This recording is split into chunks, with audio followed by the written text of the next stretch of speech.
अब इस वीडियो को देखने के बाद या तो आप लोग डर जाएंगे या संभल जाएंगे, फैसला भी आपका ही रहेगा।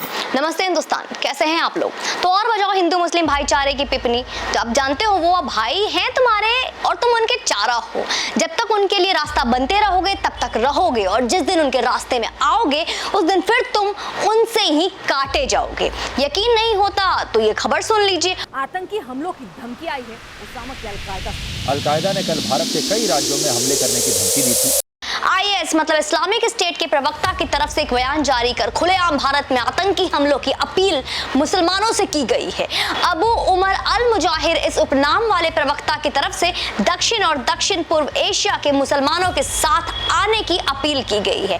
इनसे कहा गया है कि वो भारत के खिलाफ हमलों को एक साथ मिलकर अंजाम दे। जी हमारे देश के मुसलमानों को कहा गया है कि वो एक साथ मिले। मंगलवार को एनक्रिप्टेड सोशल मीडिया के जरिए यह बयान जारी किया गया है। मुजाहिर ने कहा कि इस्लामिक स्टेट का मकसद भारत में इस्लाम की रक्षा करना है, जहां पर यह लगातार सरकार की तरफ से हो रहे हमलों का निशाना बन रहा है। मुजाहिर ने और क्या कहा, जानने में दिलचस्पी है? लाइक का बटन दबा दीजिए और ध्यान से सुनिए। डर ने आप सबको खा लिया है, इसलिए अपने इस्लाम की रक्षा करने में आप सबकी हिम्मत खत्म हो गई है। साथ ही जब आपके अंदर अपने दुश्मन से भी लड़ने की ताकत नहीं बची है। मुजाहिर ने अरबी भाषा में 32 मिनट का यह भाषण जारी किया है मित्रों। इसमें उसने भारत के मुसलमानों को ही, जिसे आप भाई कहते हैं, उनको केंद्र में रखा है। इसके अलावा Pakistan, Bangladesh, Philippines, Malaysia, Indonesia और सिंगापुर में रह रहे मुसलमानों को भी संबोधित किया है।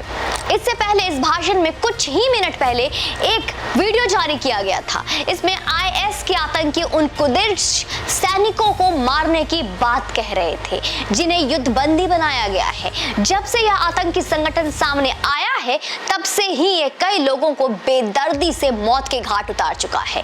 मुजाहिर की स्पीच नया उदाहरण है जिसमें भारत के शांति दूतों को, मुसलमानों को देश पर हमले के लिए लगातार भड़काया जा रहा है, उकसाया जा रहा है। इससे पहले जुलाई में मारे गए अलकायदा सरगना ऐमान जवाहिरी की तरफ से भी ऐसे ही अपील की गई थी। इस्लामिक स्टेट ने सत्ताधारी भारतीय जनता पार्टी की नेता नुपुर शर्मा को भी इस निंदा की वजह से हिंसा का शिकार बनाने की बात कही। अब आप कहेंगे तो पुरानी बात हो गई, पर आपके लिए, उनके लिए नहीं। साथ ही उसने राष्ट्रीय राजधानी दिल्ली में बड़े पैमाने पर सांप्रदायिक हिंसा की भी खुलेआम धमकी दी है दोस्तों।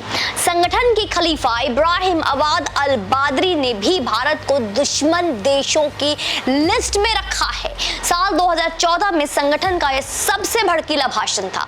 इसमें पहली बार उसने भारत का जिक्र किया था। साल 2016 में एक और वीडियो आया था जिसमें कई भारतीय आतंकियों से घर लौटने और आतंक फैलाने की खुलेआम अपील की गई थी, उन्हें आदेश दिया गया था। अल मुजाहिर ने संगठन की उन यूनिट्स की तारीफ की है जिन्होंने अबूजा, नाइजीरिया और कांगो की जेल में बंद आतंकियों को छुड़ाने के लिए हमले किए थे। इराक और सीरिया में बड़े पैमाने पर इस्लामिक स्टेट के आतंकी जेल में बंद है दोस्तों। इनमें कई हमारे देश भारतीय भी हैं।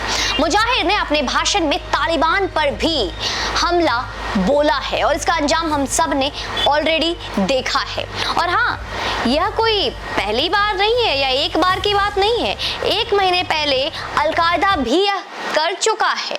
दुनिया भर के लिए नासूर बन चुके अलकायदा आतंकियों के एक धड़े ने भारत के खिलाफ जहरीले बयान दिए हैं। भारतीय उपमहाद्वीप में अलकायदा AQIS नामक संगठन ने भारत के मुसलमानों से कहा कि वे रक्षात्मक जिहाद के लिए खुद को हथियारों से लैस करें। अलकायदा आतंकियों ने कहा कि भारतीय मुस्लिम अपने सबसे करीब स्थित कश्मीर में जिहाद छोड़ें और इस्लामिक स्टेट ISIS के झांसे में बिल्कुल भी ना आए। इन अलकायदा आतंकियों ने बांग्लादेश और म्यांमार में भी जिहाद शुरू करने के आह्वान कर दिए हैं दोस्तों। अलकायदा आतंकियों ने अपनी पत्रिका नवाई गजवाए हिंद के ताजा अंक में भारतीय मुसलमानों से ये आह्वान किया है। इस ताजा अंक में अलकायदा ने ISIS आतंकियों को बहिष्कृत या खारिज करार दिया। साथ ही भारतीय मुसलमानों को चेतावनी दी है कि वे आईएस के झांसे में नहीं आए, बिल्कुल भी नहीं आए। देखिए, एक संदेश दे रही हूं मैं उन लोगों को भी। इस पत्रिका में बीजेपी नेता नुपुर शर्मा के बारे में भी कई जहरीले बयान दिए गए हैं जिसका आप अनुमान भी नहीं लगा सकते। इस पत्रिका में अलकायदा के सरगना अयमान अल जवाहिरी के मौत के बारे में एक शब्द भी नहीं कहा गया है दोस्तों। अलकायदा ने सिर्फ इतना कहा है कि यह जंग अगली पीढ़ी में भी जारी रहेगी, और यह जंग जो आप कहते हैं ना बस अभी की बात है, वैसा नहीं है। संगठन ने कहा, इस्लाम के दुश्मनों जान लो, हमारा हथियार हमारे हाथों से नहीं गिरेगा, और अगर आप चाहते हो कि हमारे हथियार हमारे हाथों से गिरे तो इसका मतलब हमारी मौत हो गई है। लेकिन याद रखो, हमारे हथियार इसके बाद भी नहीं गिरेंगे, क्योंकि हमारे बच्चे इन हथियारों को उठाएंगे और साथ जंग को जारी रखेंगे। विशेषज्ञों का कहना है कि AQIS ने तालिबान के शासन वाले अफगानिस्तान में अपना अड्डा बना रखा है। अलकायदा की नजर अब भारत और उसमें भी खास तौर पर कश्मीर में है दोस्तों। जी हाँ, ठीक समझा, हमारे कश्मीर में है।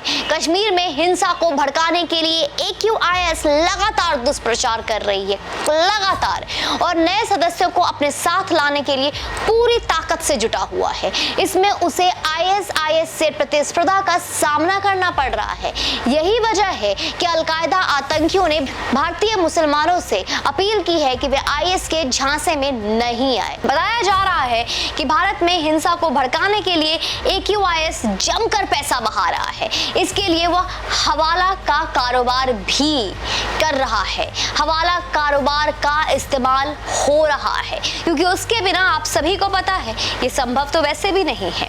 वक्त रहते सीधा संदेश, वक्त रहते अपने कथित भाई का चारा बनने से बचने का उपाय क्या है जानना जरूरी है। और आपको बताती हूँ और फिर दोहरा रही हूँ, क्योंकि छोटा सा क्लियर क्रिस्टल एंड लाउड एक ही उपाय है। उनकी ताकत उनकी एकता में है, और आपकी हमारी कमजोरी विभिन्नताओं में है। ये जो भारत में विभिन्नताओं में एकता की राग अलापी जाती है ना, इससे विभिन्नता हम हिंदुओं में है और एकता अखंडता उनमें है।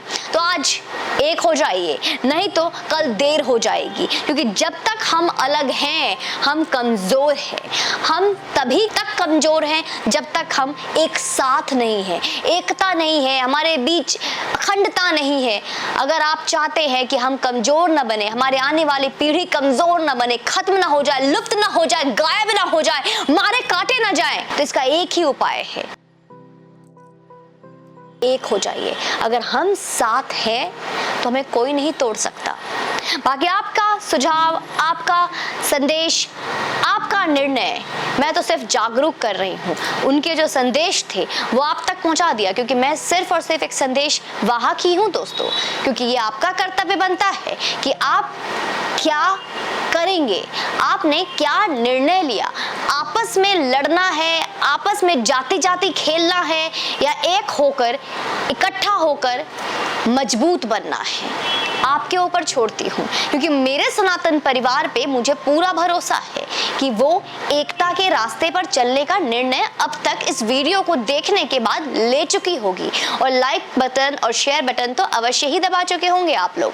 तो इस वीडियो को अधिक से अधिक शेयर करें कि हमारे सनातनी भाई बहन एकता पे फिर से वापस लौटे, और आप अपने इच्छा अनुसार, अपनी क्षमता अनुसार देश हित में, राष्ट्र हित में, धर्म हित में चल रहे इस जंग में समर्थन देने के लिए हमारा सहयोग करें। आपका सहयोग, यकीन मानिए, हमारे लिए बहुत महत्वपूर्ण है। जय हिंद, वंदे मातरम।